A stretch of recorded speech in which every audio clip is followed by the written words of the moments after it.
Welcome to the meetup from Code to Offer, how to pass a technical interview. First of all, I would like to thank Andersen company for the opportunity to share my experience in this area.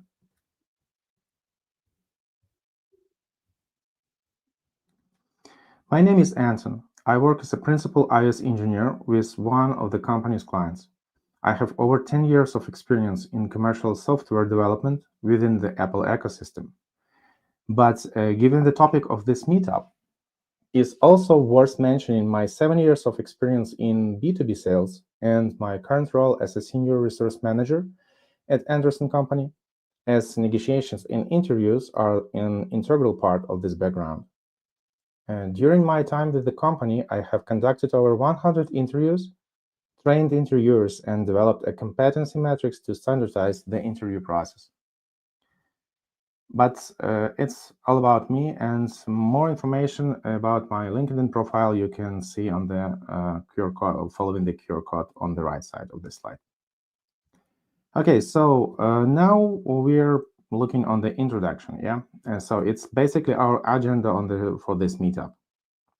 Originally, considering the rise of AI tools, the idea was to have just one agenda point, and the presentation would consist like, hello, everyone. Thanks for coming. Use AI to pass your interview. See you next time. Bye-bye.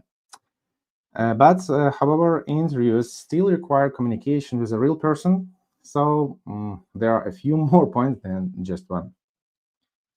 So let's pay attention. Actually, I want to pay your attention on the fifth point. It's a Q&A session. So please feel free to collect and send your questions via chat, and I will try to answer all of them under that session point. So here we have our agenda that contains like 4 points that will describe the interview process, and at the very end, I hope it gives to you possibility to be to feel more comfortable within the interview process itself. No matter actually as interviewee or interviewer, but today we will be more concentrated on how to pass interview rather than how to lead the interview process. And let's look at these points on this agenda a little bit more precise. Oh, sorry. Next one. So the first thing is goals. That's actually interviewer and interviewee should have and should define for themselves before the interview starts, actually. Because otherwise, without any goal, it's senseless to provide interview or to try to pass the interview. Let's take a look about on 2 different sides in this process. And the first, it will be interviewer goals. I know that it's not actually, goals. Yes, this one. I know that today's agenda is how to pass interview, but before that, we need to get some little bit more context about the processes, about the goals, preparation, etc. So let's start with the interviewers. I want to highlight like few obvious goals that every interviewer could have, and 2 little bit not so obvious as it could seem. The first is technical level evaluation. It's pretty simple, yeah. So as an interviewer, I just want to have a discussion with you as a technical person and clarify some your experience, your points, and everything that can help me as an interviewer, and just at the very end to say, okay, I'm able to delegate to you this area or that area of responsibility, and that will be my decision. If the interviewer is not just the common person, but it's a lead developer, or it's a project manager or product manager, it could be an additional goal. I described it here like finding a teammate. So the whole interview process will be a little bit different because I will not only try to check as an interviewer, I will not try to check your technical level, your technical knowledge, etc. But also I will keep in mind that I need to clarify how well you will fit to my team and how I would like to work with you later. And the next two bullet points, it's screening and market investigation. It's not so obvious goal for interviewers, and it means that sometimes as a company, I just want to clarify the current situation on the job market. I want to get some information and data, how many developers I can hire in a short period of time, or vice versa. So that's why some of our interviews, when we want to pass, we actually can't, because the goal is not to hire you, but just to get information, nothing more. So that's like few common goals that interviewer could have. But let's proceed to like our side, to interviewees' goals. First is simple, just find a job ASAP. So it's pretty simple, pretty clear. I'm in active search. I want to find a new job. Next one is also obvious for everyone, maybe for someone, is looking for a better place to work. So it means that I'm not looking for a job actively. I'm just in a passive search, and if I will find some better place, better offer, I would like to accept that offer and proceed with my cooperation with a new company. The last two bullet points is about market investigation and self-evaluation.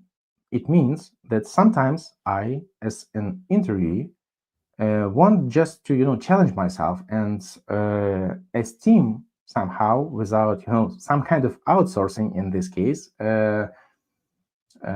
with external opinion, how good am I, and what roles I can try to get in short future, or what could be improved in my skills to align the job market. It also could be our goals as an interviewee. So it's not every time when I want to pass an interview, I just want to find a job. And it's normal. It's nothing extraordinary if I have some.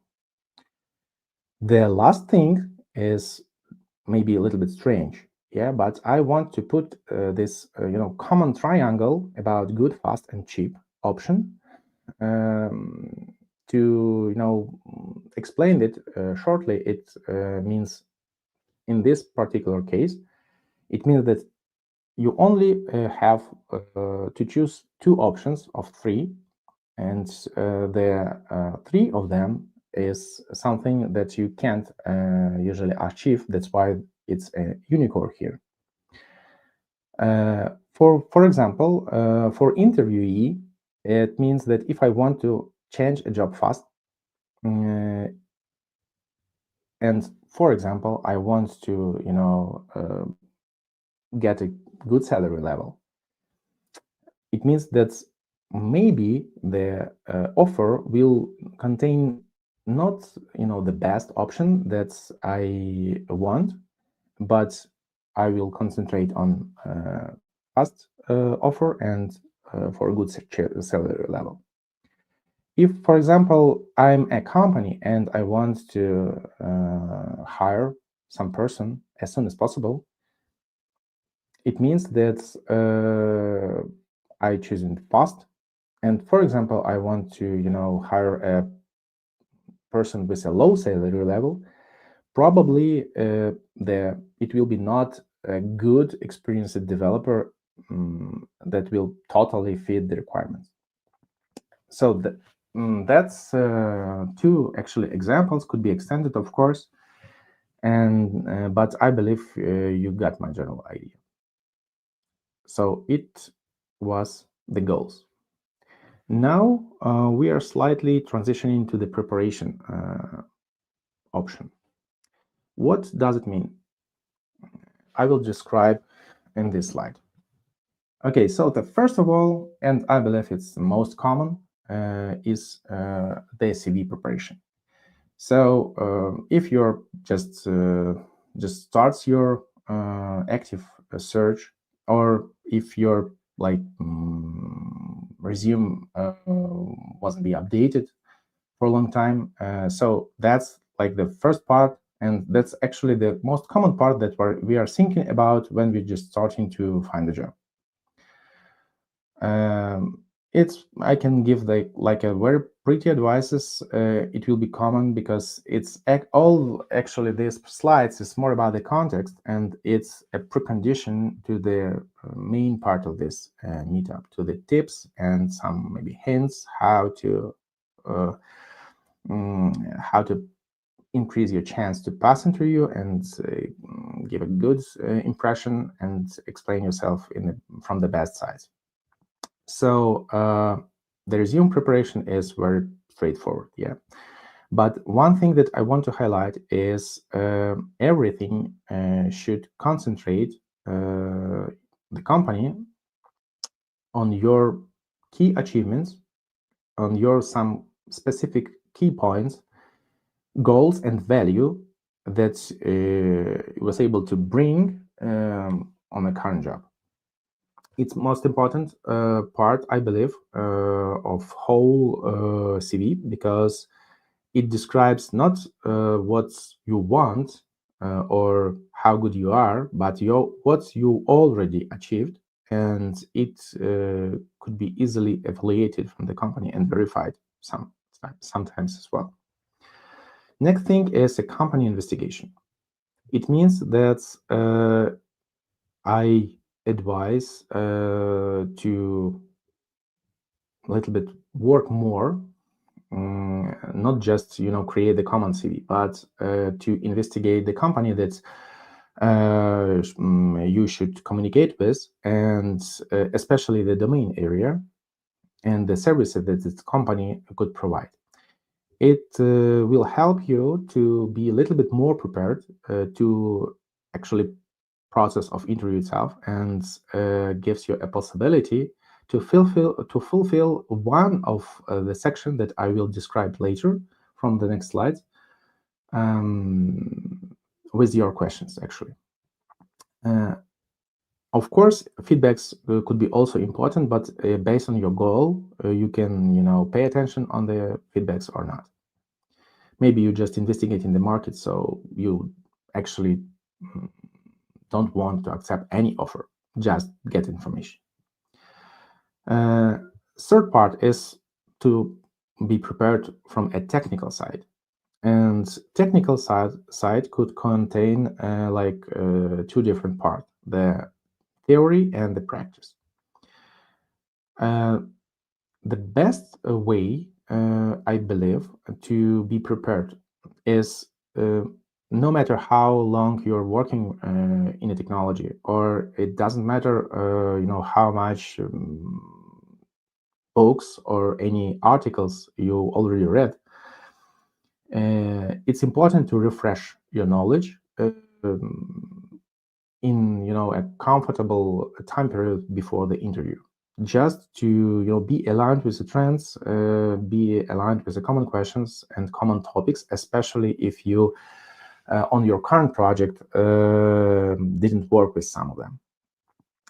The practice section is kind of optional, but if you already investigated the company, and maybe you was able to get some information about interview process, or maybe you have the agenda of your upcoming interview, if it will include some practice, it doesn't matter should it be like the dedicated link to solve some technical task, or it should be a live coding session, I would suggest at least to spend some time and try to be a little bit more familiar, at least with the interface of popular platform that provides possibility to to do this live coding process. And the last one is about your portfolio. It's also obvious part, but one thing that I want to highlight is about your last project or past projects during all your career. It's important to pay attention about some NDA policies that you've already assigned, and maybe this NDA prevents you to explain the details of your project or define the project name or project or company that's you worked with. It's not a problem, actually. It's just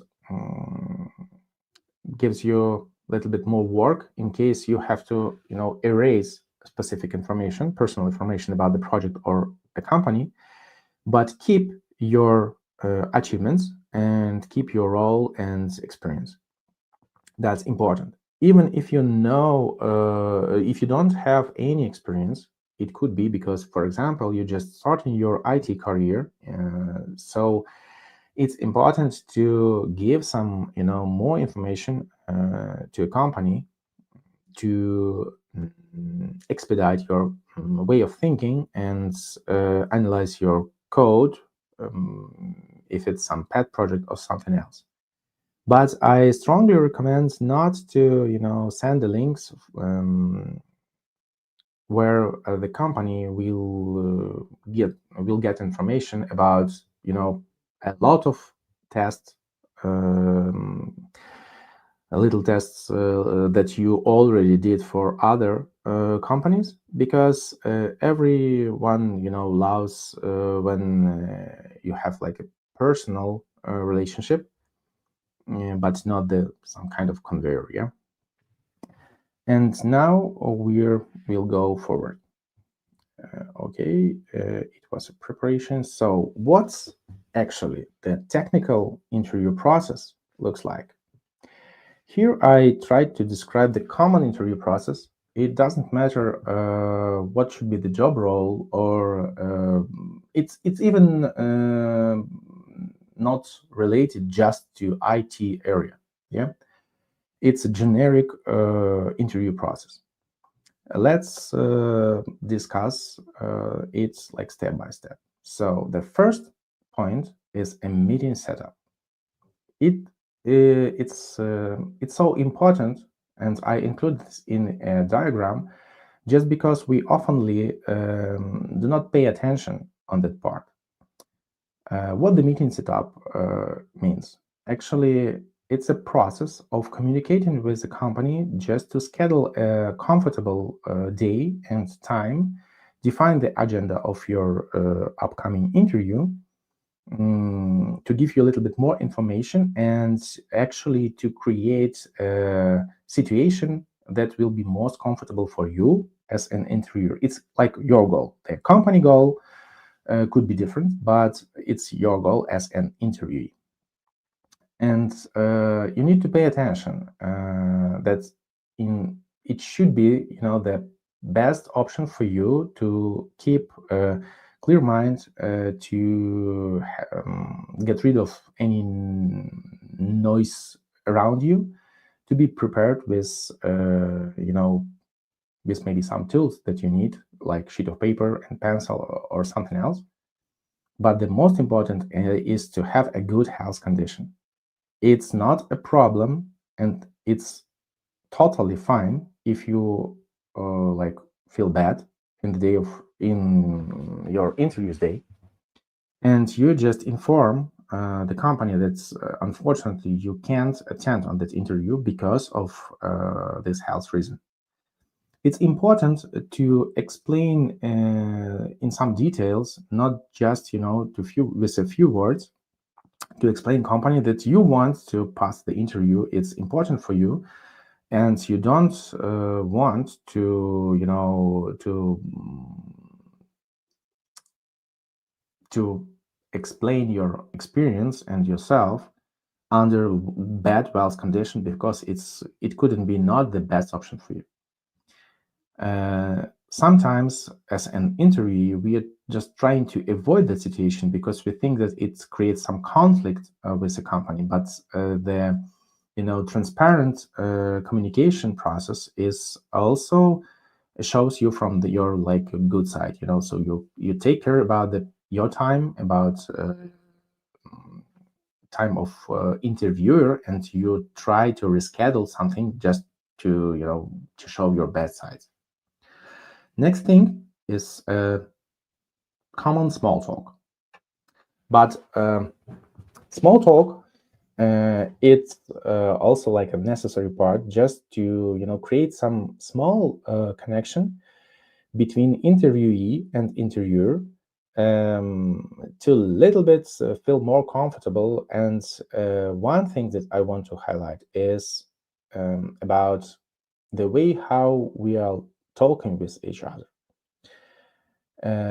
It's important because during the small talk, you're able to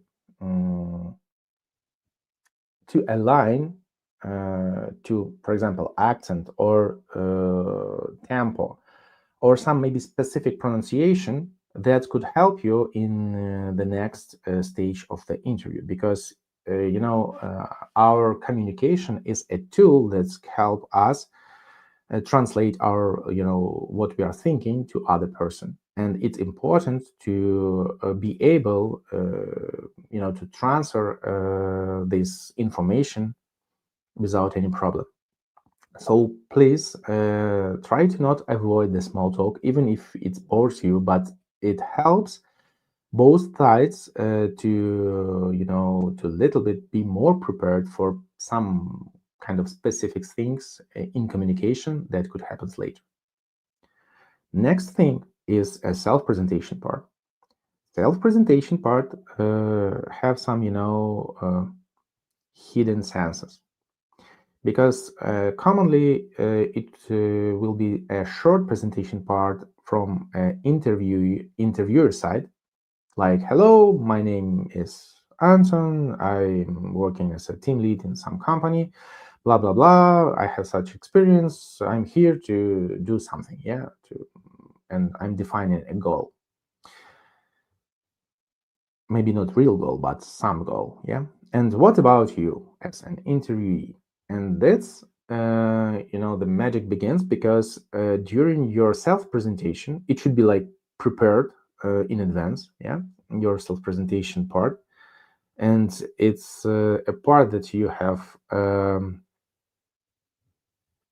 maybe only one part that you can be most prepared for.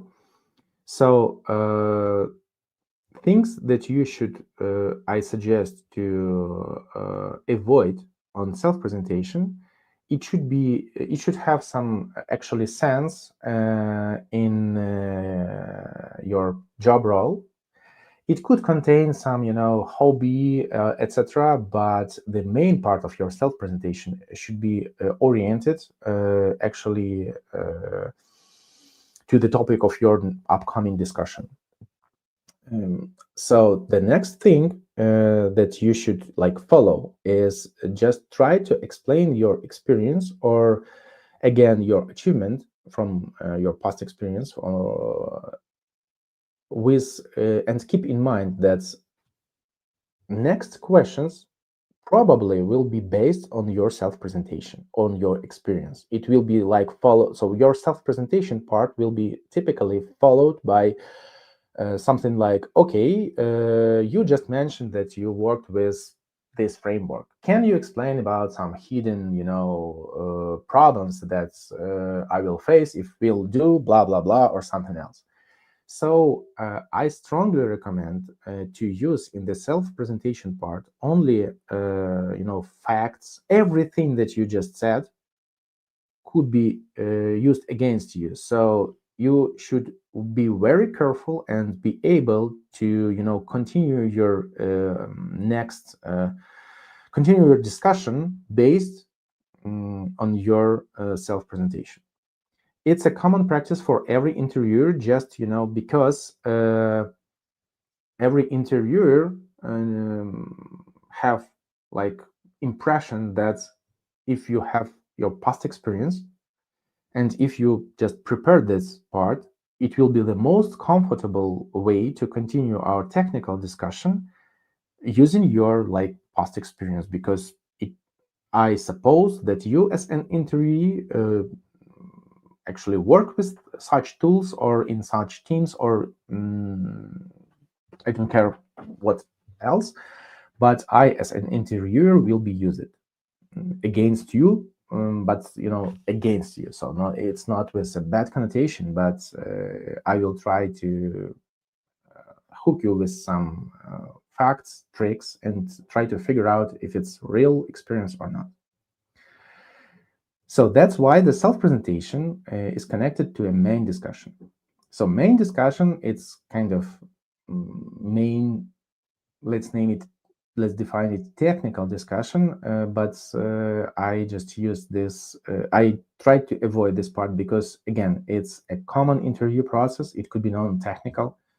Maybe I'm trying to obtain a job of musician and there will be no technical discussion related to some laptops or something else, but be sure it will be like a theory and maybe some practice with a piano or something else. So the main part is pretty simple. Just try to explain your way of thinking. It's important. And also, if you if you're answering for some question, it could be the followed question. So your answer should contain only that area or maybe that facts that you can continue conversation with. It's important because sometimes it's a common mistake when you're just trying to explain something with a difficult terms that you already don't understand. And with the followed questions, it will reveal that fact, and it will be not good to just stuck with something that you just said 1 minute ago. So that's actually the point that I want to pay your attention on.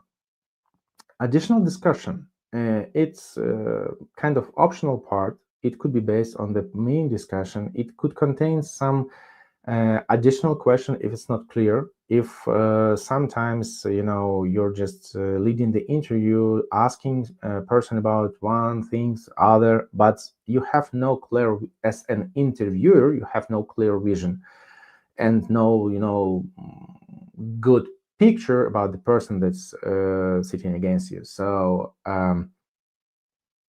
that's part we are using. Maybe it could contain some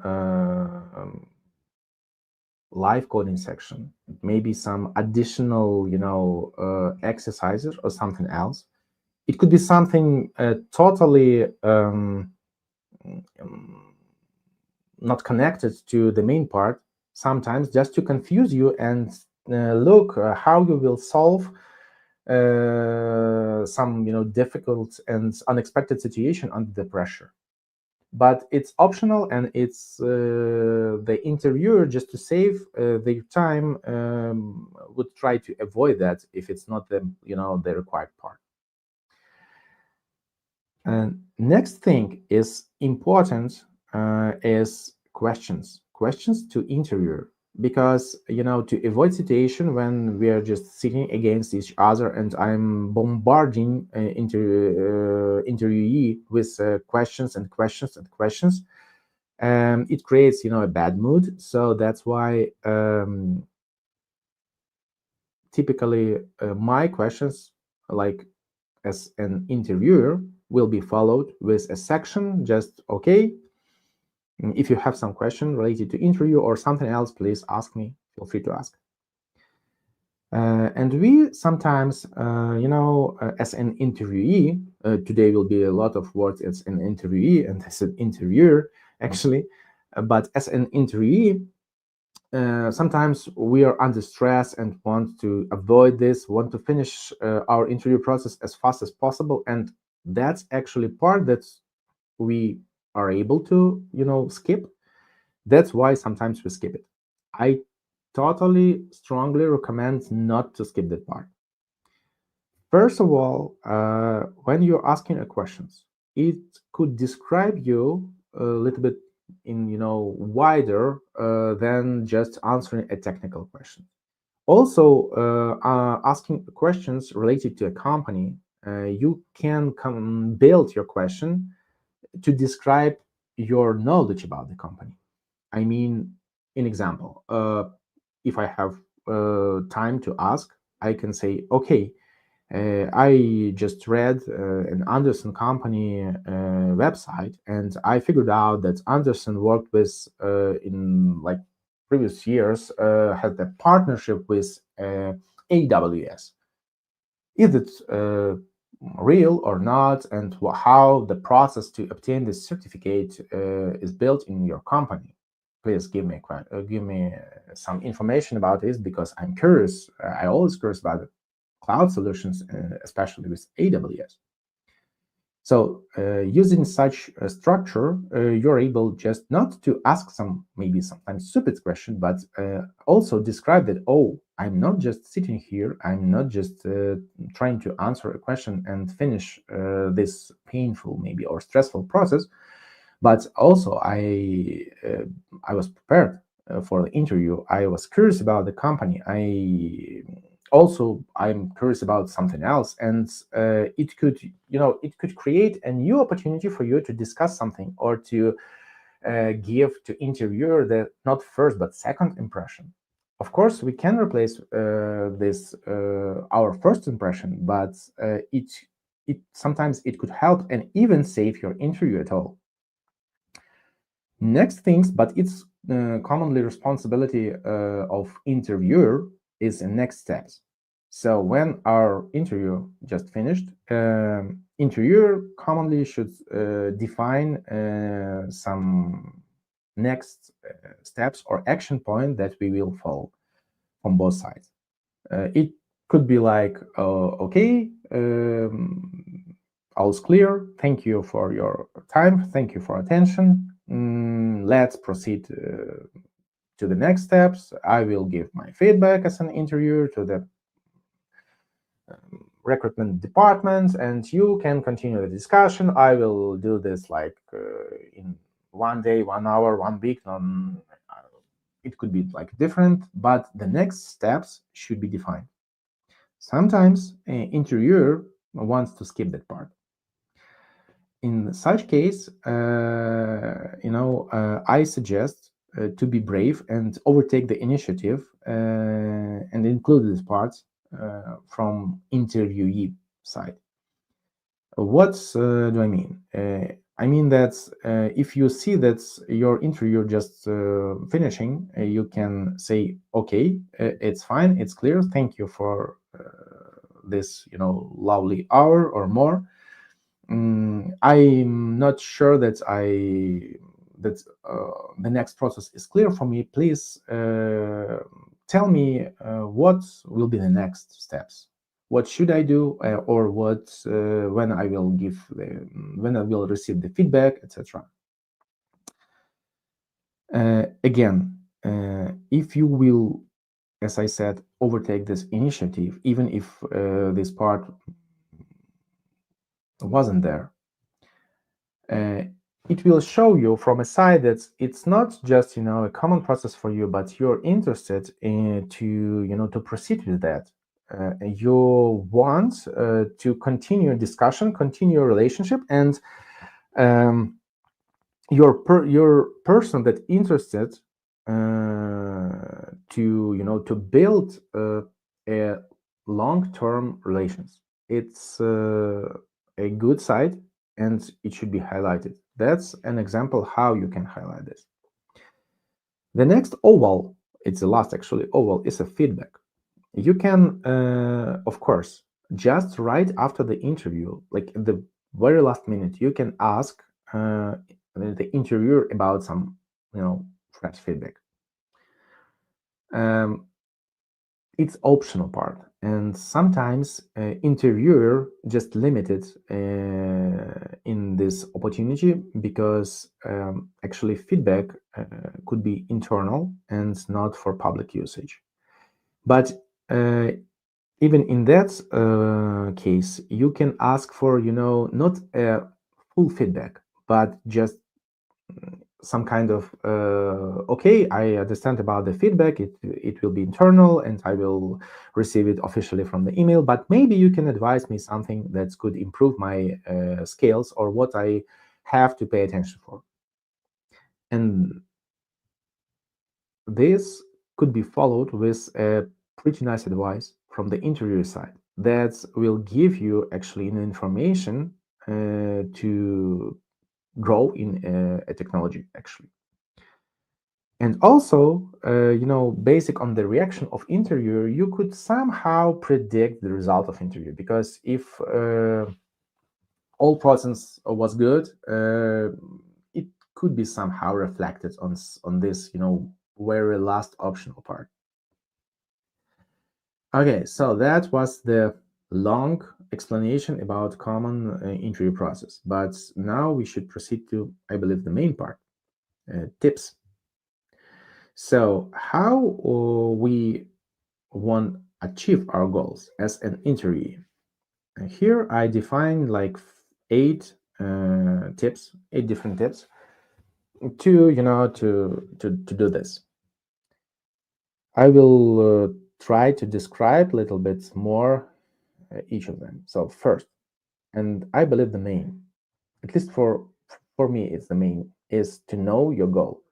You should definitely know why you're here, why you need to pass this interview, what should be the result of your interview, and based of your goal, later you will analyze these results and build your, strategy later. Next one, avoid conflicts at all costs. Yeah, sometimes it's hard, but interview process, it's should be non-personal. So everything that you discussing, it's related to situations, to decisions, even if it's your decision, yeah, to some abstract or maybe concrete problems, but not related to particular person. So knowing that could help you to be a little bit more objective and not cross some, red lines. It's very important. It's so important that if you feel that's something going wrong, better option not just to proceed with interview, but and continue that, but to stop it, interrupt, and say, okay, I feel bad right now. Can we please just stop the interview process because I can't proceed? Sorry about that. Again, even in this case, when you just stop in the interview, you have this opportunity, of course. It should be non-personal. So you can say that, oh, you blame me so much, I hate you, so that's why I will, go away. No, it's wrong. But you can create your own reason. You can even prepare the reason, like a plan B, how you will interrupt the interview. But to avoid the conflict, it's an important thing, because you never know when will be the next session with this person. Maybe you will meet them in different company, on different position. The world is so small, we should care about our reputation. That's why it's important. Next thing is active listening. It means that you shouldn't be abstract person on this process.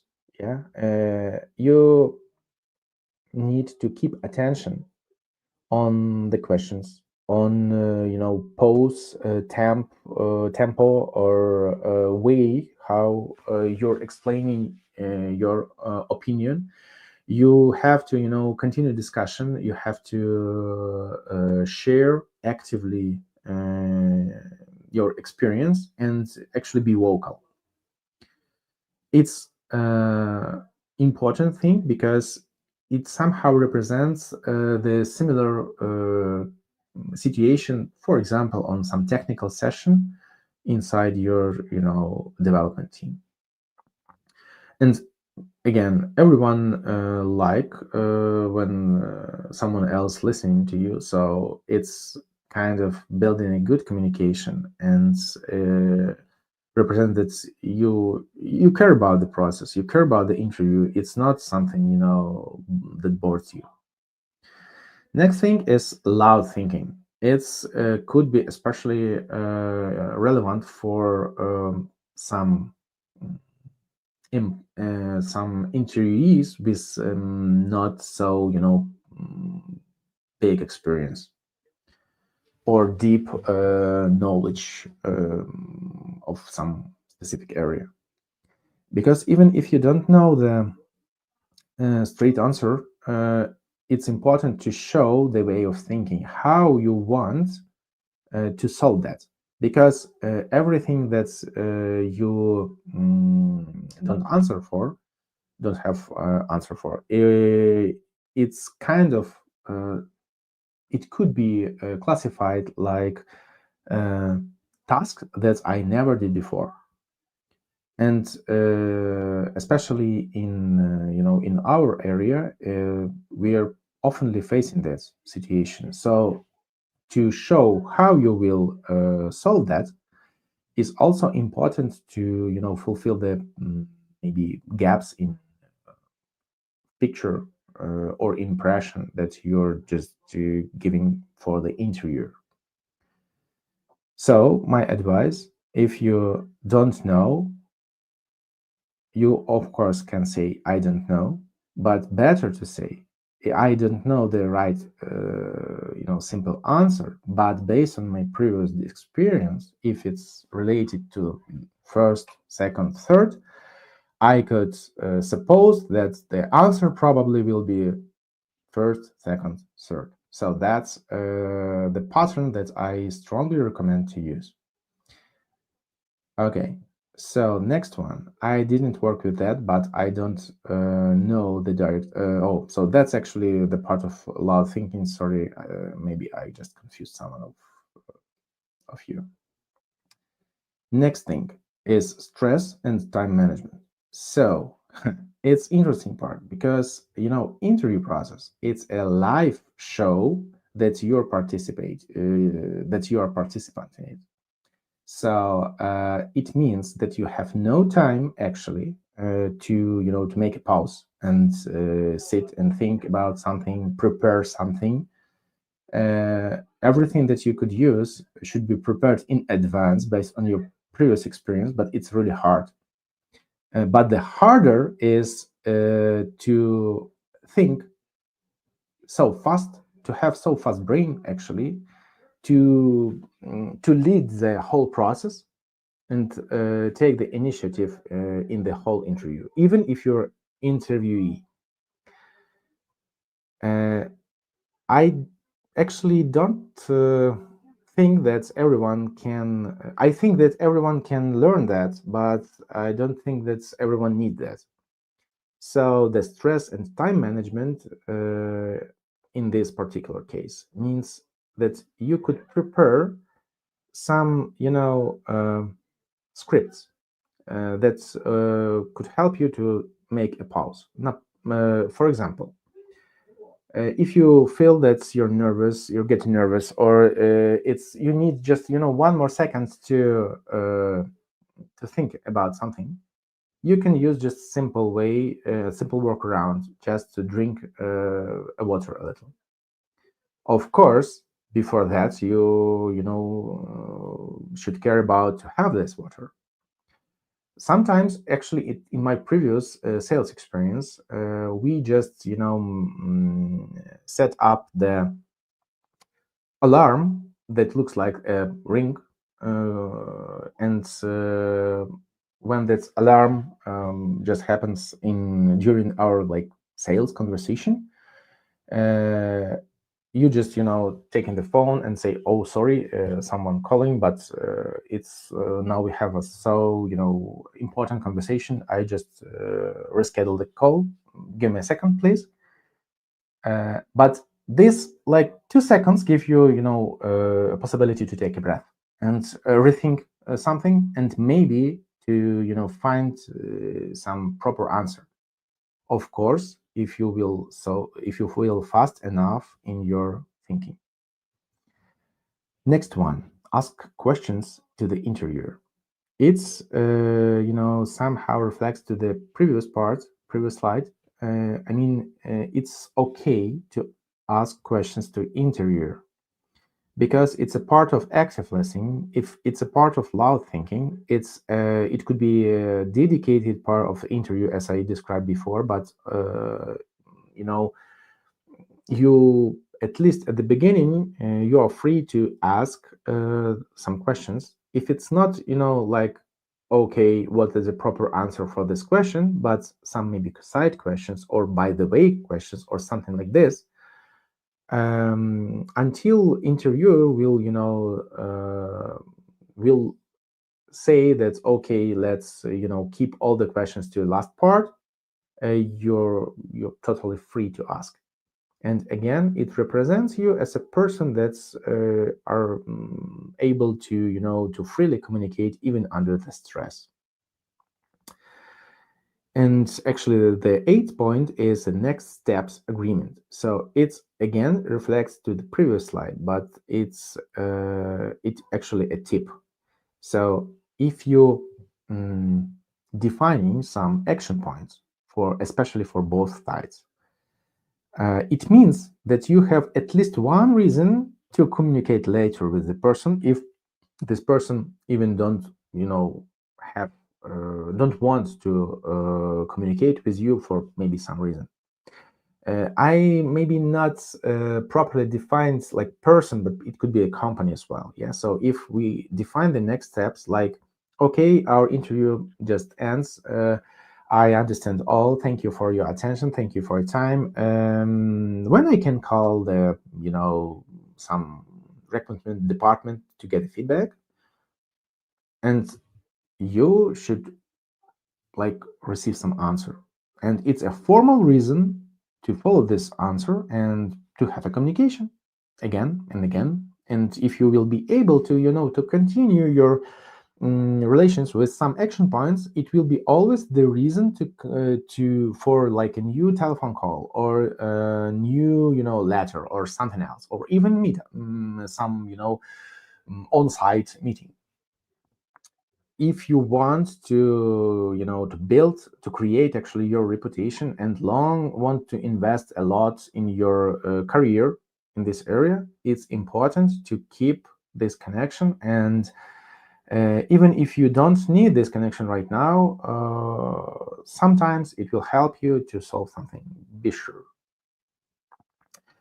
Okay, so that was the tips. Yeah, I believe the all previous slide just lead us to this main part of our meetup. But one thing that's left, yeah, it's after the interview. What should I do as an interviewee right after? Maybe just drink a cup of tea, of course, just to to make myself more comfortable. But however, you still have to do self-review. It's a mandatory process, especially at the beginning of your career. So you just finished the interview, you have some feeling. The best way is just to write down your feeling somewhere. It's a common practice, for example, for to do so after communication, when you as a sales manager just to try to agree with your client on something. It shouldn't be formal follow-up for both sides. It should be only related to you. It's for internal use for yourself. But if you will not record this your feeling and maybe some bullet points, you will you will not grow as much as you can just because of lack of this review knowledge and data that you can collect during the self-review process. But one more thing about the review.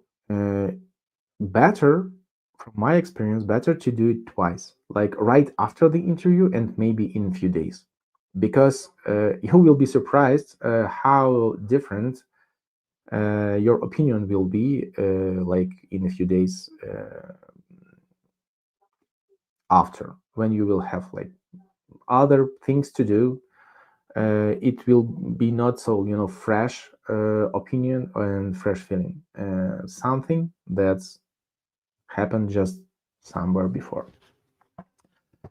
Next thing, attention to an action point. So if you already defined some action point, it means that you're responsible to fulfill that and to get it. So the worst things that you as an interviewee could do is to define action point and then leave it unsolved.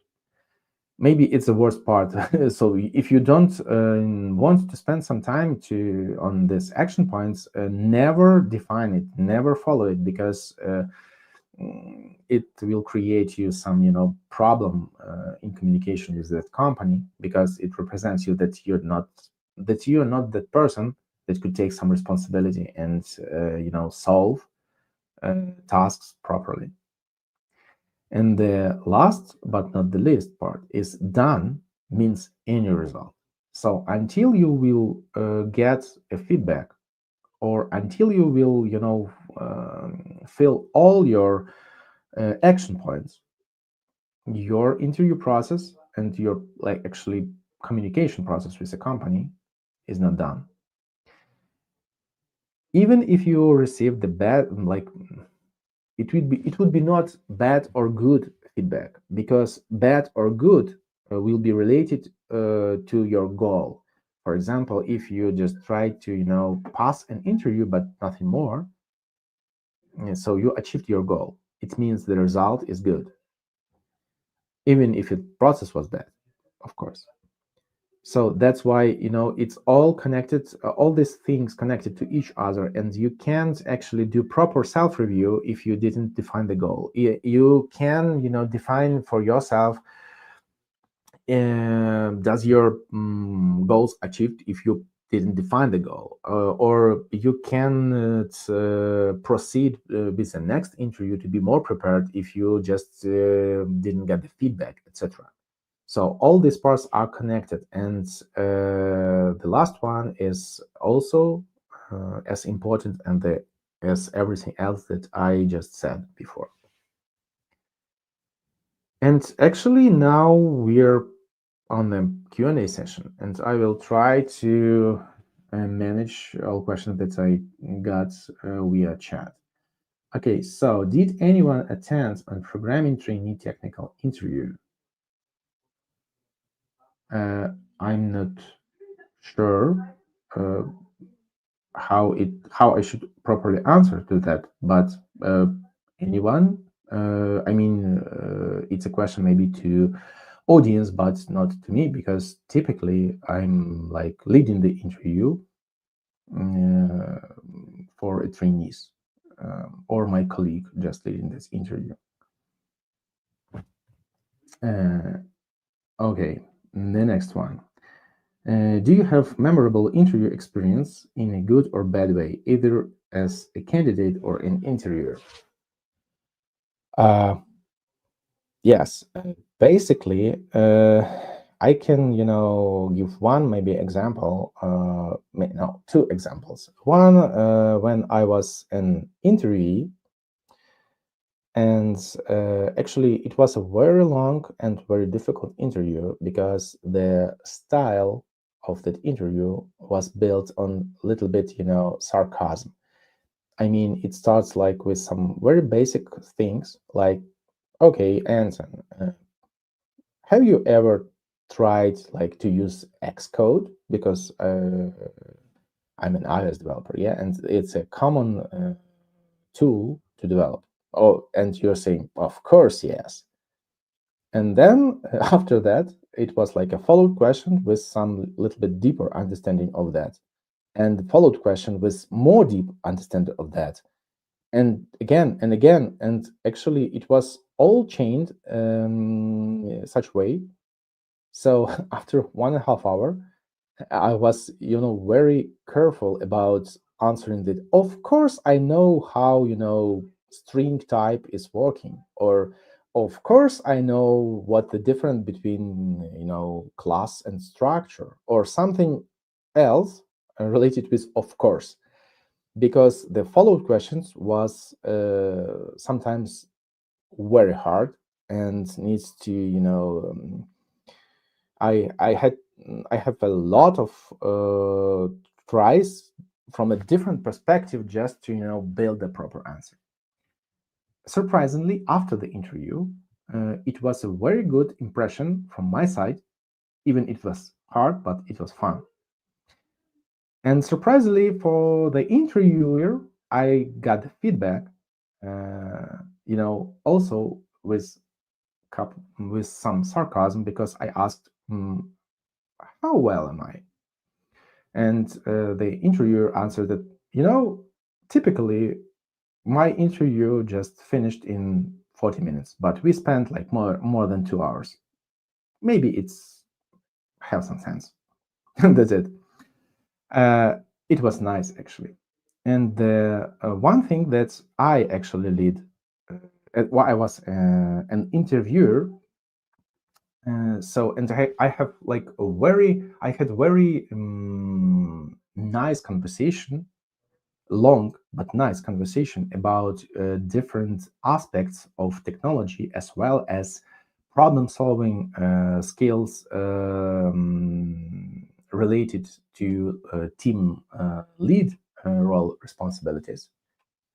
And it was like an on-site interview, so we just sit at one table. And again, the time that we spent on it, we definitely have had a feeling that it was, not too hard for us or time consuming in a bad connotation. So after that, we were like happy because we had a fun.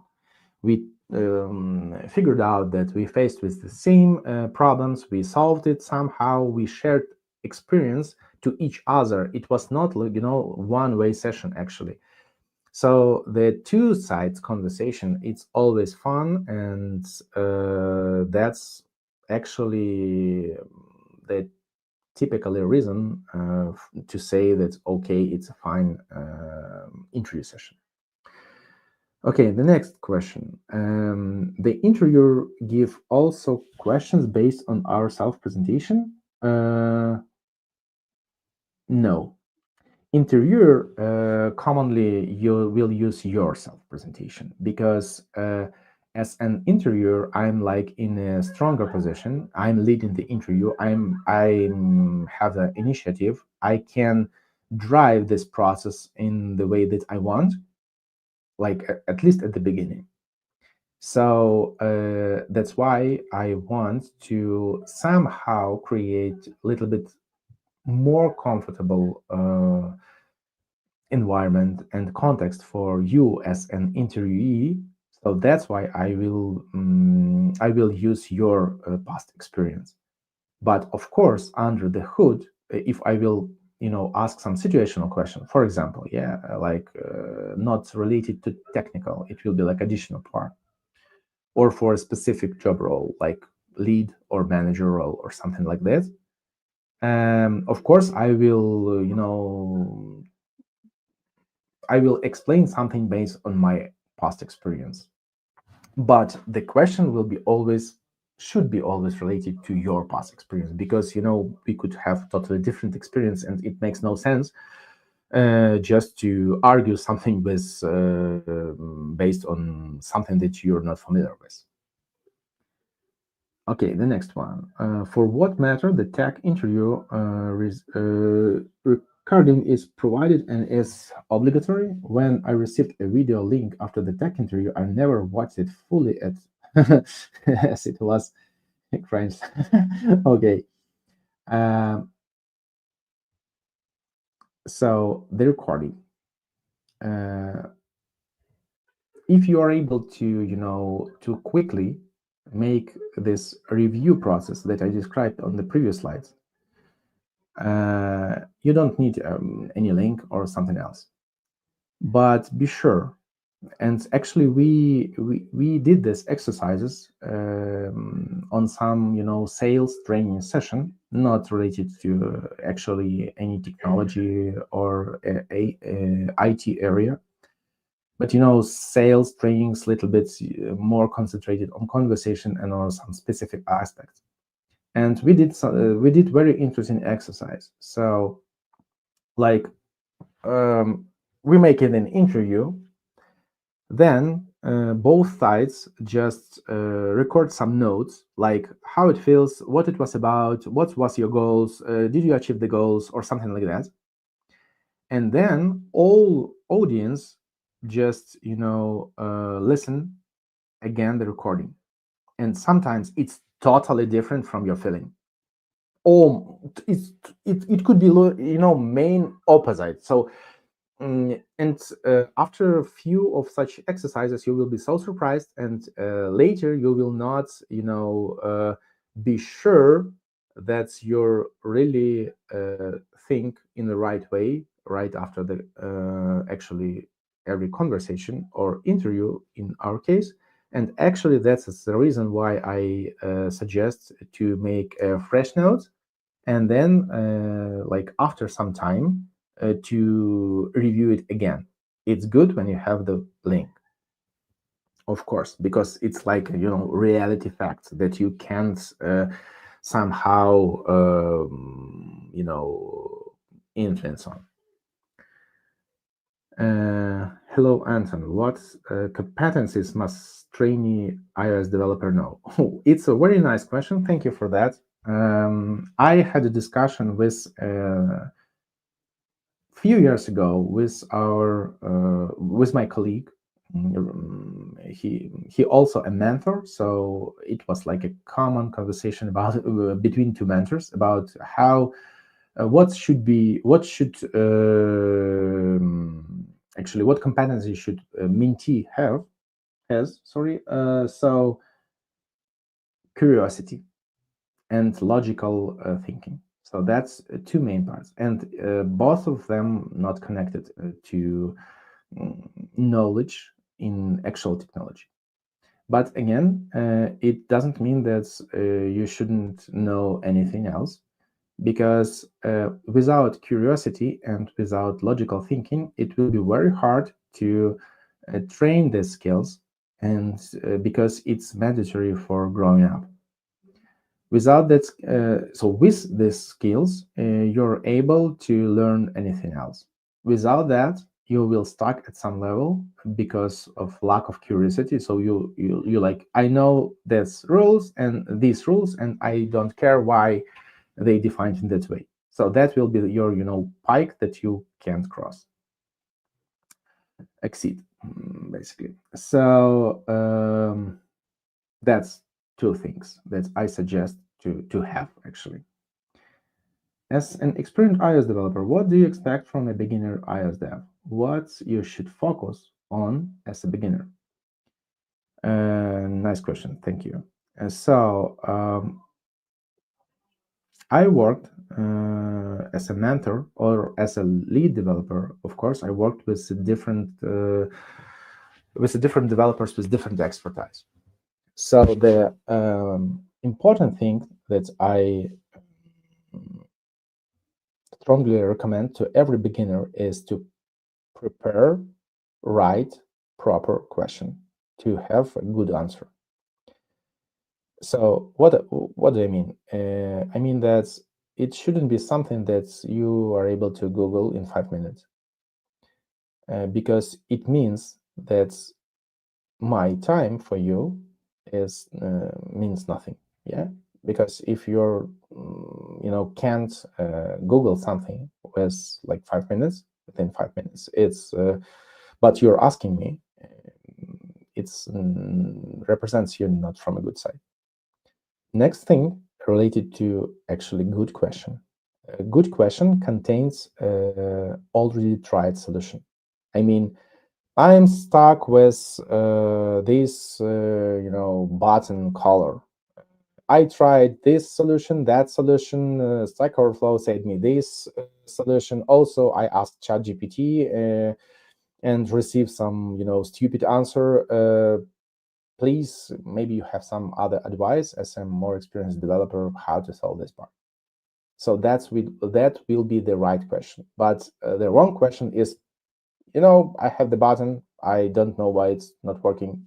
Please help me. So that's a bad question. It's and to ability to ask a proper question, it's very important, especially at the beginning, because it gives you an opportunity to grow your experience faster. How relevant, effective is STAR method in your opinion nowadays? If I properly can remember the abbreviation, yeah, maybe I will just quickly check to be aligned. Yes. Okay. So situation, task, action. Okay. Yeah. All right.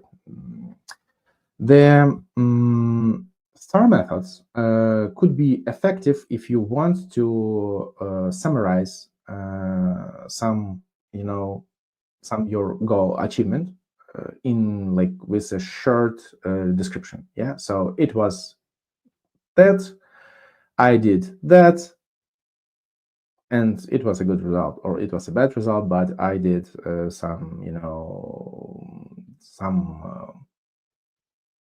action point for the next things to avoid it in the future. So it's a good, actually, every abbreviation works in the way just to classify something, divide something, some process to some steps specific, just to then to solve it separately with a more transparent and easy way. So such thing will be, I believe, relevant for a long time. How detailed do you think we should be with the question asked? Should we give general information, or should we talk about in depth? Can you talk about an example? I believe I just answered about how to properly answer a question to a colleague, just to save a time and to define a context. So the one thing that I can add on top of it is try to describe a context, because general question, on a general question, you will receive a general answer. But I believe in most cases, you don't need a general answer. You need some answer that could help you to solve some particular case. What should you, as an interviewee, do if during the interview you're 100% sure that you answered right, but the interviewer still claims that you're wrong? The proper answer is to avoid the conflict. You can try, if the context give you this opportunity, you can try to provide. You can try to describe your opinion not based on just your opinion, but with some related topics. Or maybe with some additional questions. I mean, sometimes if it's like a technical thing, I don't know, let's imagine that interviewee said that closure is an object type, but interviewer said that it's a structure, yes, and it's value type. So you can you don't need to fight against this wrong opinion. You can try to overtake an initiative and say, okay, but if it's value type, why it can produce the memory leaks? And after that, if you will not push hard together with such kind of side questions, You can define the proper solution, but again, to avoid the conflicts, the best way is, oh, nice that we together clarified that. Not, I just tell that like 5 minutes ago, but you're so stupid to not follow my answer. So that will be the wrong case, and better, even if you are 100% right, you should somehow wrap that your position into a more polite way, and the one of the common option is do something together to achieve together the result and clarify the result. How deep my algorithms and data structures knowledge should be to pass technical interview for trainee program in Andersen. Basically, you have to, define your goal. I believe it defined to pass technical interview for trainee, and try and give it a try and make a review. So why? I don't think that I have to spoil, this information because why? Because it's always more interesting to to talk with everyone about the relevant experience, but not to train just to pass this kind of interview. Because overall, our goal is to have enough competencies to be able to continue every discussion with, for example, with a customer on different topics without any preparation. So that will be the ace actually. But I believe, again, based on interviewer, of course, you have to know basic knowledge about data structures. If you're talking about the iOS, it should be specified to iOS technology. If, for example, is JavaScript or something else, it of course will be like based on that. I don't think that you need to then you need to know all things that everyone could learn during full computer science course or something else. But later, even if you don't know that, there will be a time when you face such situation that needs some, data structures or algorithms deeper understanding that you have before. So the more you know, the easier it will be for you. How much does the lack of some reduce my chance of successfully passing the interview? For example, if I have 6 out of 10 skills, what are my chances? I can't answer on this question straightforward. So it's based on the interview type. For example, in Andersen company, and it's not only in Andersen company, you have typically interviewer has some competency metrics.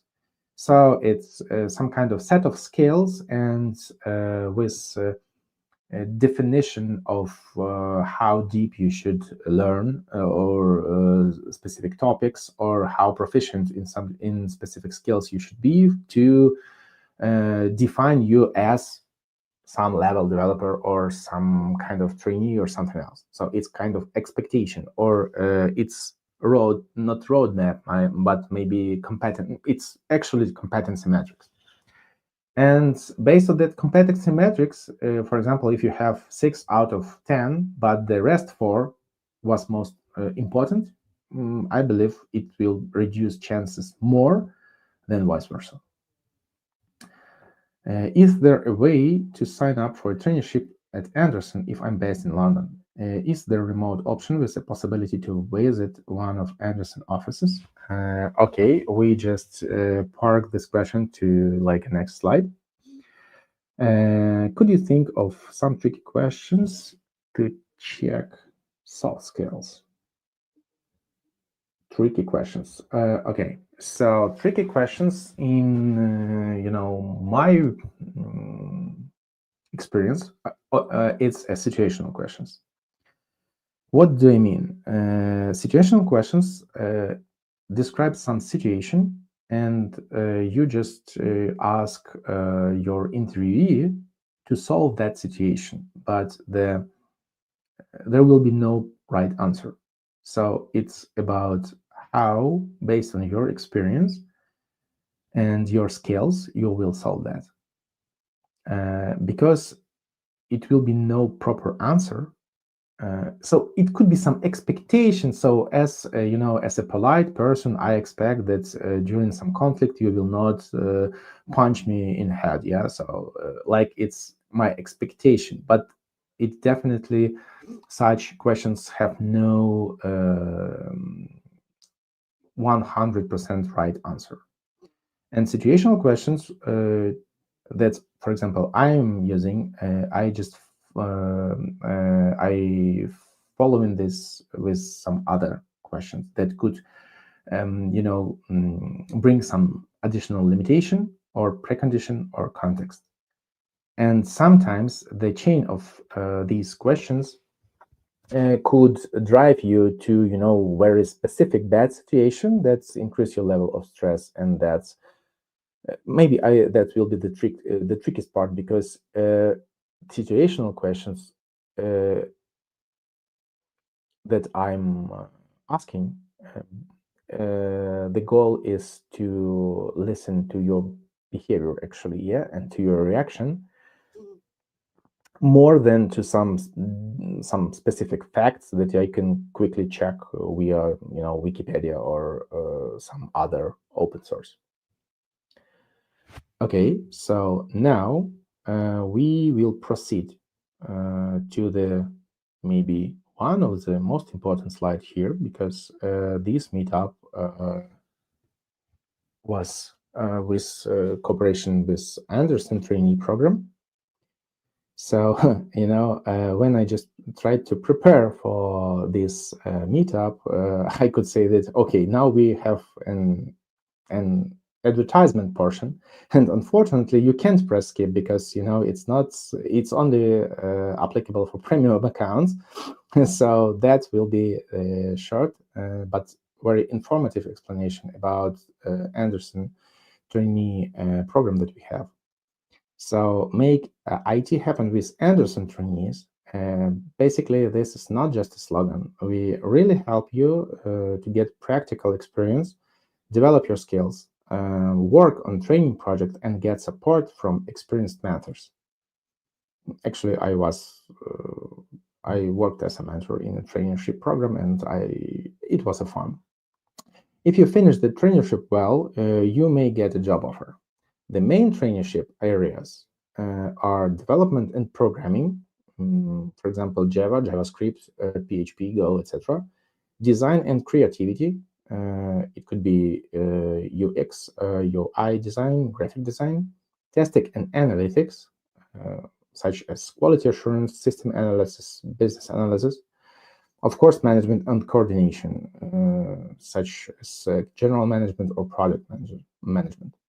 Each of these areas offers you to work on real project and helps you to grow as a professional. On the right side, you can see a QR code. Please scan it to apply for a traineeship. This is an easiest and fast way to start your IT career together with us. And at the bottom, you can see the information about our IT community. There, you can ask your questions, talk to other trainees, and get help. That's why actually I part one question related to possibility to work from London to this slide, because I believe that the best option is just to scan the QR code and ask directly the trainee department about such cases that's actually I'm not so experienced to answer it properly. That's all. I see that's all questions. Actually, the last slide should be about our IT community. So please share your feedback again with the QR code. See the QR code now is a really easy way to proceed with some links. you don't need to type it using your phone keyboard. So please provide your feedback about the meetup, because again, as an interview process, we are doing the retrospective, and based on your feedback, we could evolve faster and become a better version than before. Thank you for attention. Good luck.